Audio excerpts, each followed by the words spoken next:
إن الحمد لله نحمده ونستعينه ونستغفره ونعوذ بالله من شرور أنفسنا من سيئات أعمالنا من يهد الله فلا مضل له ومن يضلل فلا هادي له أشهد أن لا إله إلا الله وحده لا شريك له وأشهد أن محمدا عبده ورسوله اللهم صل وسلم على محمد وعلى آله وصحبه أجمعين يا أيها الذين آمنوا اتقوا الله حق تقاته ولا تموتن إلا وأنتم مسلمون يا أيها الناس اتقوا ربكم الذي خلقكم من نفس واحدة وخلق منها زوجها وبث منهما رجالا كثيرا ونساء واتقوا الله الذي تساءلون به والأرحام إن الله كان عليكم رقيبا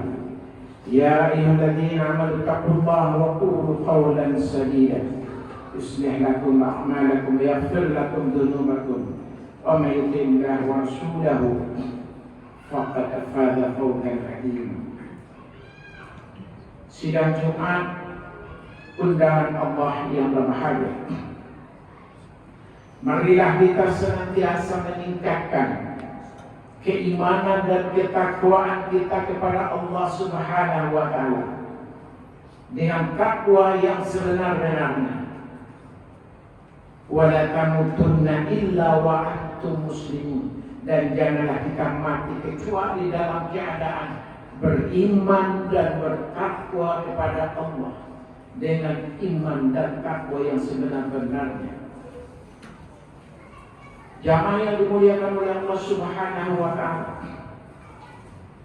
pada kesempatan kali ini khatib akan menyampaikan tema khutbah kita.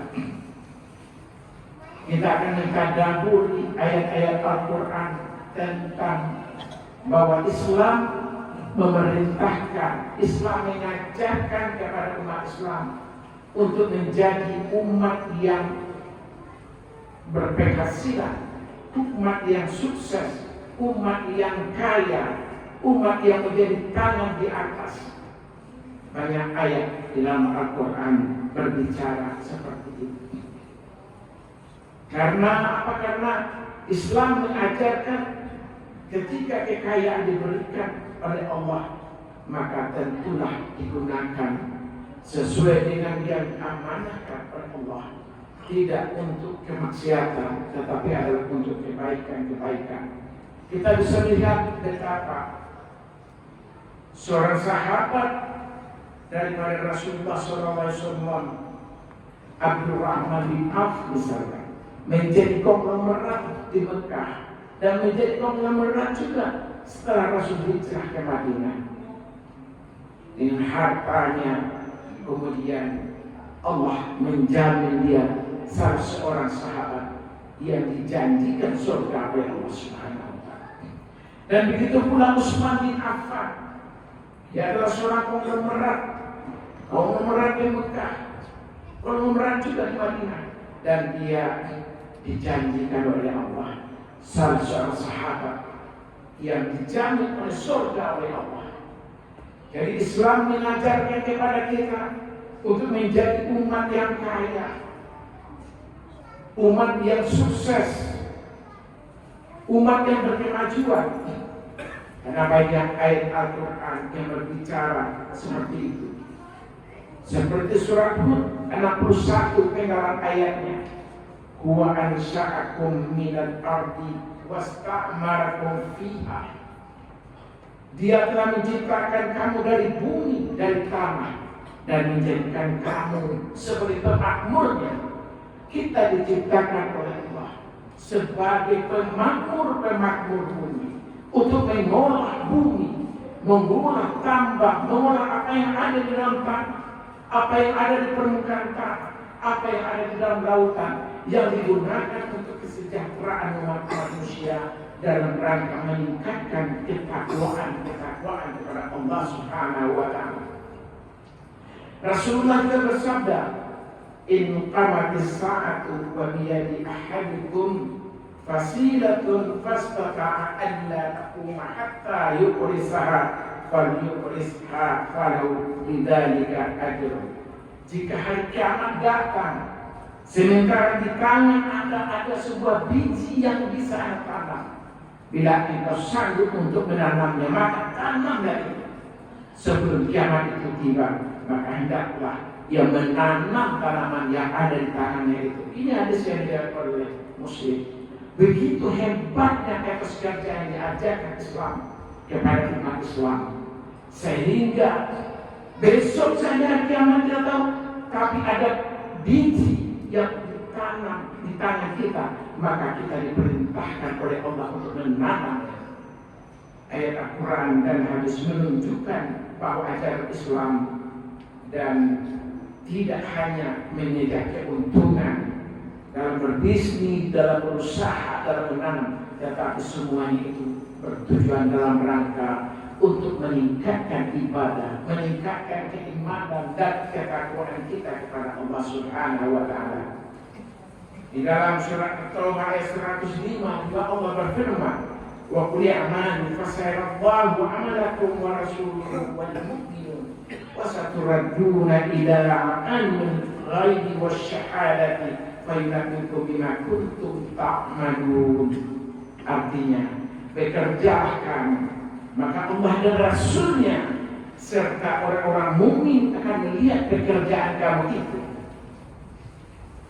dan kamu akan dikembalikan kepada Allah yang mengetahui akan mengetahui dan yang nyata, dan lalu diberikannya kepada kamu apa yang telah kamu kerjakan.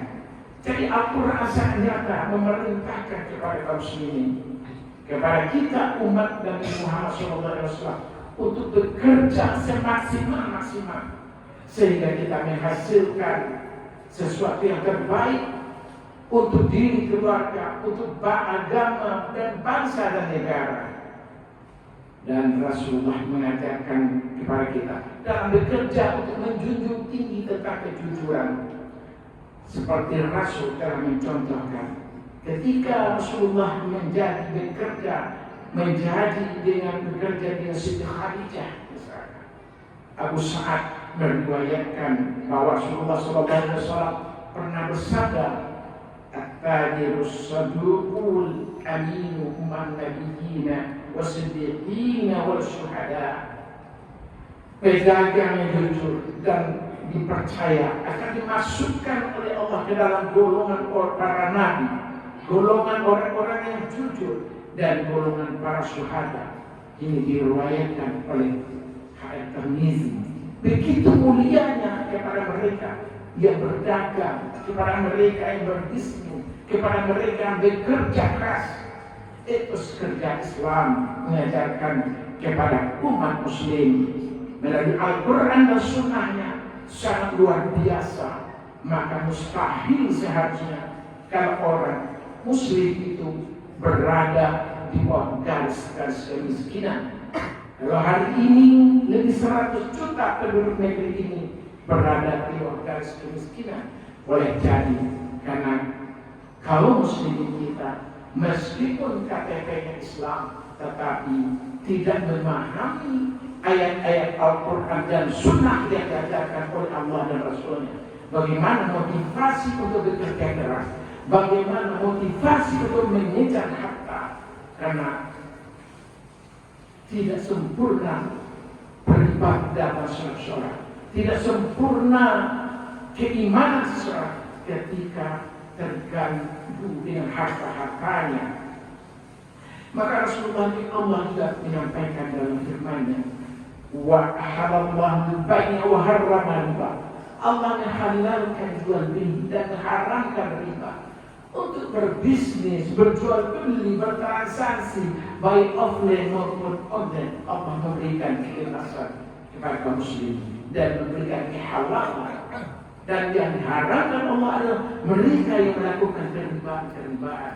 Makanya wahalallahu al-bai'a wa harrama riba. Al-Fatihah ayat 235 memberikan ajaran bimbingan kepada kaum muslimin agar melakukan bisnis yang halal, yang dijauhkan daripada riba. Dan begitu pula sebuah riwayat dari Nabi Muhammad sallallahu alaihi wasallam, innahu lam yadkhulul jannata lahmun nabata min syuhri. Daging yang tumbuh dari sesuatu yang haram tidak akan masuk surga, sedangkan neraka bagi semua daging yang tumbuh dari sesuatu yang haram. Hadis riwayat dari Jabir. Dalam mengejar kehidupan dunia, dalam mengejar rezeki, dalam mengejar kekayaan, kita ada rambu-rambunya dalam Islam. Sehingga bagaimana harta yang dikumpulkan, rezeki yang dikumpulkan menjadi sesuatu yang halal, tidak menjadi sesuatu yang riba. Ada pula Rasulullah bersabda, sebuah hadis diriwayatkan Rifa'ah bin Rafi' menyebutkan bahwa Rasulullah SAW pernah ditanya, pekerjaan apakah yang paling baik? Rasul pun menjawab, pekerjaan seseorang dengan tangannya dan setiap jual beli yang bersih, yang diredai. Hadis riwayat Al-Badan dan Al-Hakim dalam Bulughul Maram kitab Al-Buyu nomor 800. Dalam sebuah pepatah Arab juga mengatakan kepada kita, al-falahu, para petani, sayyidul bilad, adalah dia menjadi pemilik, jadi tuan di negaranya, wa malikuhu al-haqiqi, dan pemilik yang hakiki. Al-falahu sayyidul biladi wa maliku al-haqiqi, yang artinya seorang petani adalah tuan dari sebuah negara dan pemilik wilayah yang sesungguhnya. Jamaah Jumat yang dimuliakan oleh Allah Subhanahu wa Ta'ala, meskipun kita telah merdeka hari ini, tapi rakyat kita masih belum menjadi pemilik yang hakiki dari negeri ini. Bahkan beberapa media pernah merilis ketika MS Kahwan menjadi Menteri Kehutanan menyebutkan 74% dari tanah negeri ini justru dimiliki oleh orang-orang di luar kita.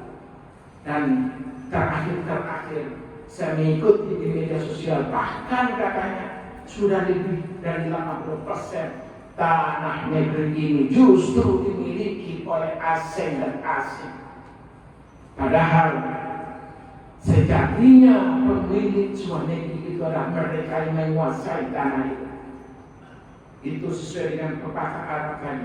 Dan dalam Al-Quran Allah juga berfirman, وَجَعْنَا فِيهَا جَنَّاتٍ كَخِيلٍ وَعَنَّابٍ وَفَجَّرْنَا فِيهَا مِنَ الْعُيُونِ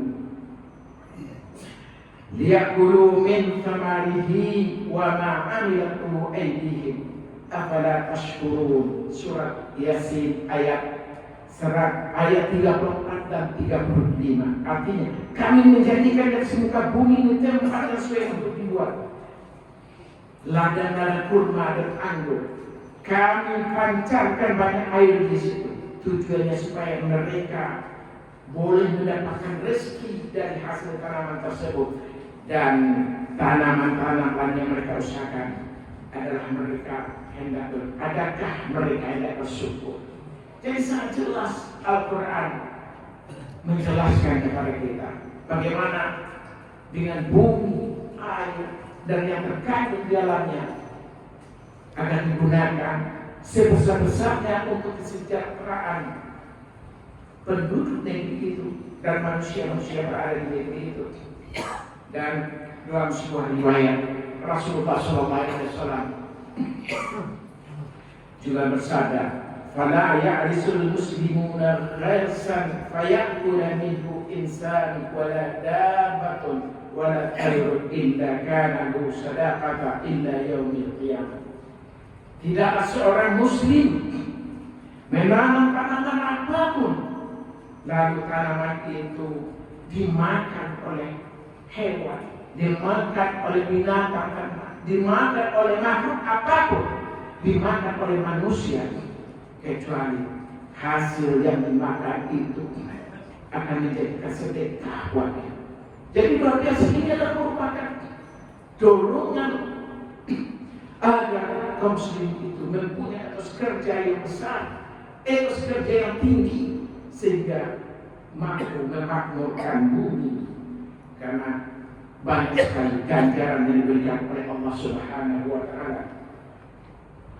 Dalam surat Al-Qasas ayat 37, Allah juga berfirman, "Wabtaghi fima ataka Allahu daral akhirata wa la tansa nasibaka minad dunya wa ahsin kama ahsana Allahu ilaika wa la tabghil fasada fil ardh. Inna Allaha la yuhibbul mufsidin." Artinya, dan carilah di dalam apa yang telah dianugerahkan Allah kepadamu untuk kebahagiaan di akhirat, dan janganlah kamu melupakan bagian daripada kehidupan dunia, dan berbuat baiklah kepada yang lain sebagaimana Allah telah berbuat baik kepadamu, dan janganlah kamu berbuat rusak di muka bumi. Sungguh Allah tidak menyukai orang-orang yang berbuat kerusakan. Ini ayat-ayat yang memberikan dorongan kepada kita, kaum muslimin, untuk memakmurkan bumi, untuk bekerja, untuk menjadi kaya, karena balasan sangat jelas dari Al-Quran dan Sunnah menyampaikan kepada kita. Dan ayat tadi pun diperkuat dengan surat Al-Jumu'ah ayat 10. فَإِذَا قُضِيَتِ الصَّلَاةُ فَانْتَشِرُوا فِي الْأَرْضِ وَابْتَغُوا مِنْ فَضْلِ اللَّهِ وَاذْكُرُوا اللَّهَ كَثِيرًا لَعَلَّكُمْ تُفْلِحُونَ. Apabila salat telah ditunaikan, bertiarlah kamu di muka bumi dan carilah dengan sungguh-sungguh karunia Allah, dan ingatlah Allah sebanyak-banyaknya supaya kamu beruntung. Islam mengajarkan kepada kita tidak hanya melakukan peribadatan, tidak hanya sekedar sholat, puasa, zakat, tetapi selesai kita melakukan sholat, bahkan kita diperintahkan fantasiru fil ardi, supaya bertebar di muka bumi mencari karunia Allah. Setelah karunia Allah kita dapatkan, kita gunakan untuk meningkatkan keimanan dan ketakwaan kita kepada Allah Subhanahu wa Ta'ala.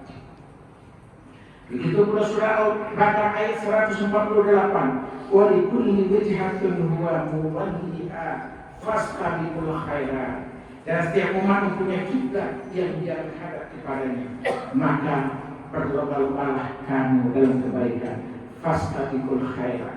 Jadi diperintahkan oleh Al-Quran kepada kita untuk kita berfastabiqul khairat. Pernah pula Rasulullah SAW menyampaikan dalam sebuah hadisnya, anna Rasulullah SAW safaha Sa'd bin Mu'adz al-Ansari, thumma qala lahu ma hal alladhi tadabbat yadaka, faqala ya Rasulullah adribu bil marri wal masahati fa anfaqahu ala iyali. Faqala Nabi sallallahu alaihi wasallam yadahu wa qala hadiyat la tamassuha naru abad. Bahwa Rasulullah menjabat tangan seorang sahabat Sa'ad Mu'adz al-Ansari. Kemudian Rasulullah mengatakan, "Ini kenapa tanganmu kok kasar begini, ya Sa'ad?" Kemudian dia menjawab, "Ya Rasul, karena saya mencangkul dengan cangkulku ini untuk mencari nafkah, untuk menghidupi anak di keluarga saya, sehingga karena saya dikasih begini ya Rasul." Kemudian Rasulullah kemudian menarik tangan saat itu sambil bersabda, "Hadiyat la tamassuhuman naru abada." Inilah tangan yang tidak pernah akan sentuh oleh neraka, kata Rasulullah SAW. Dan Rasulullah mencium tangan Sa'ad bin Mu'adz al-Ansari. Begitu Rasulullah,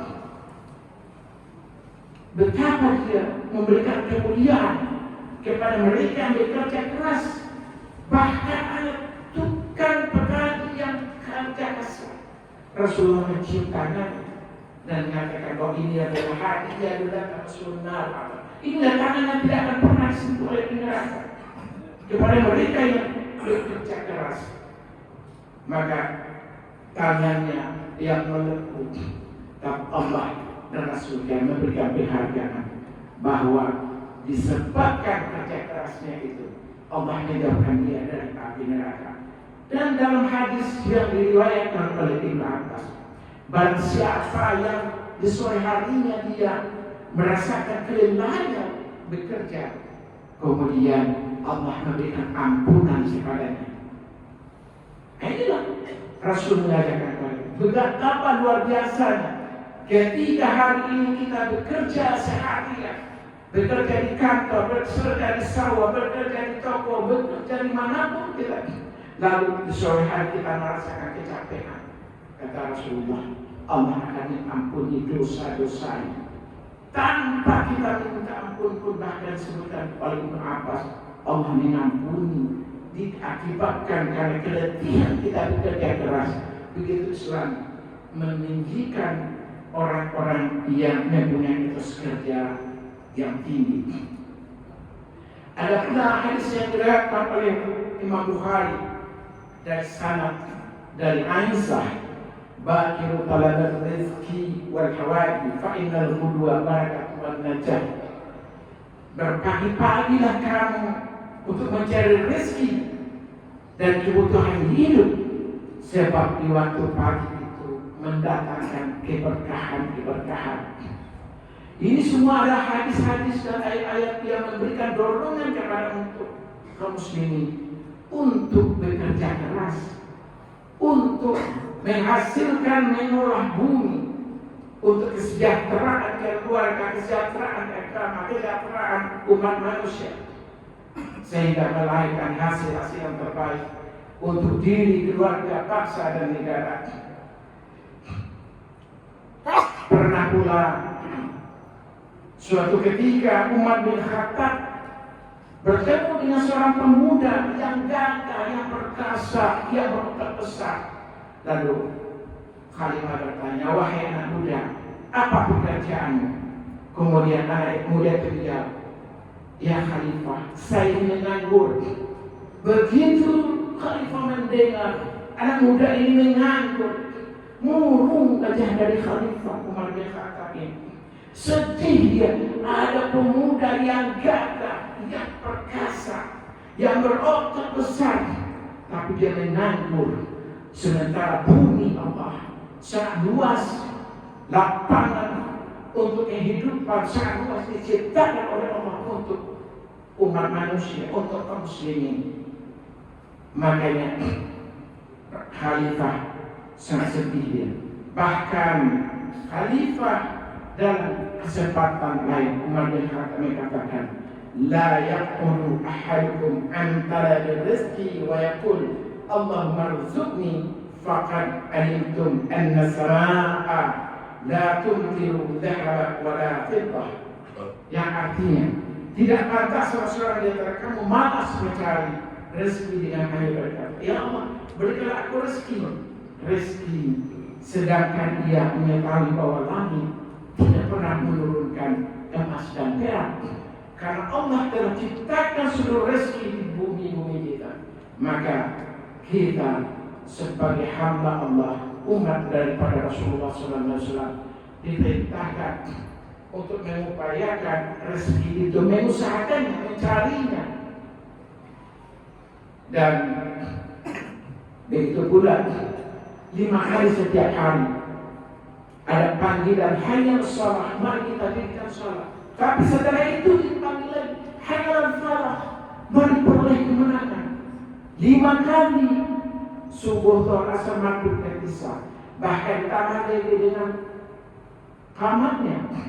Hayya shalah, panggilan untuk salat. Tapi hayya falah, panggilan untuk kemenangan. Hayya falah, panggilan untuk kesuksesan, panggilan untuk kekayaan. Wahai kaum muslimin, 5 kali, 10 kali diingatkan untuk bekerja keras, untuk mengolah bumi, memakmurkan bumi, menjadikan bumi untuk kesejahteraan, mengolah bumi, merawat bumi, sehingga menghasilkan sesuatu yang terbaik. Karena tidak pernah langit dan bumi menurunkan emas dan perak dari langit untuk kita.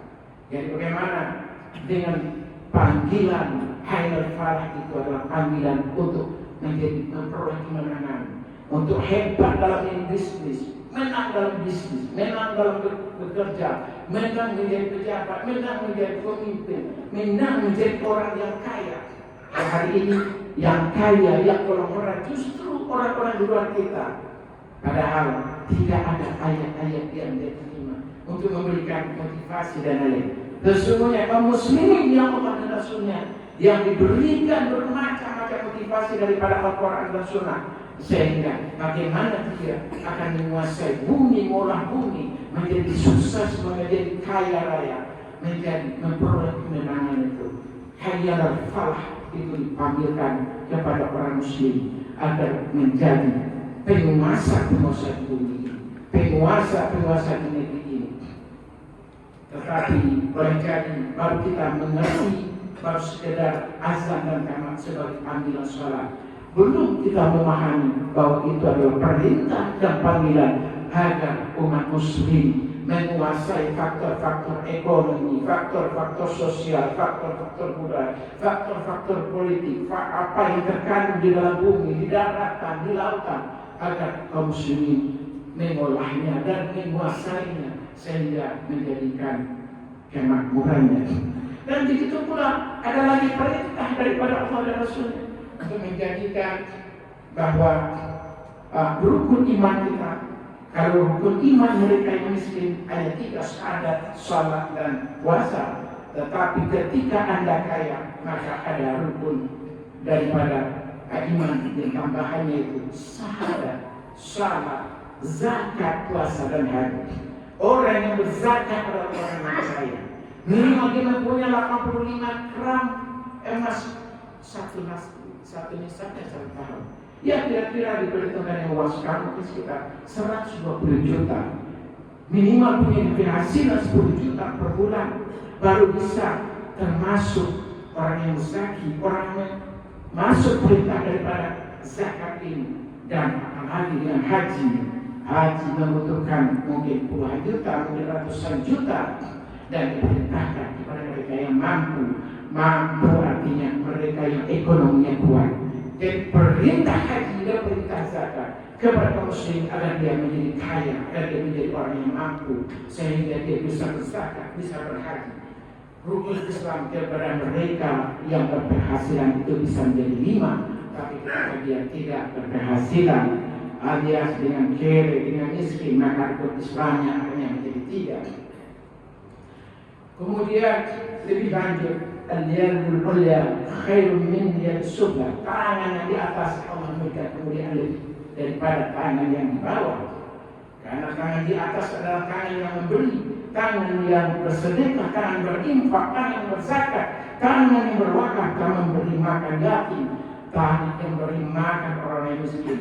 Ini adalah semua merupakan perintah kepada muslimin untuk menjadi orang yang kaya. Demikian banyak sekali pesan-pesan Al-Quran kepada kita. Belum lagi ayat-ayat di penghujung ayat-ayat la'allakum tuflihun, agar kalian memperoleh kemenangan, agar kalian memperoleh keberuntungan, agar kalian memperoleh keberhasilan, agar kalian memperoleh kekayaan. Itu banyak sekali ayat-ayat Al-Quran. La'allakum tuflihun.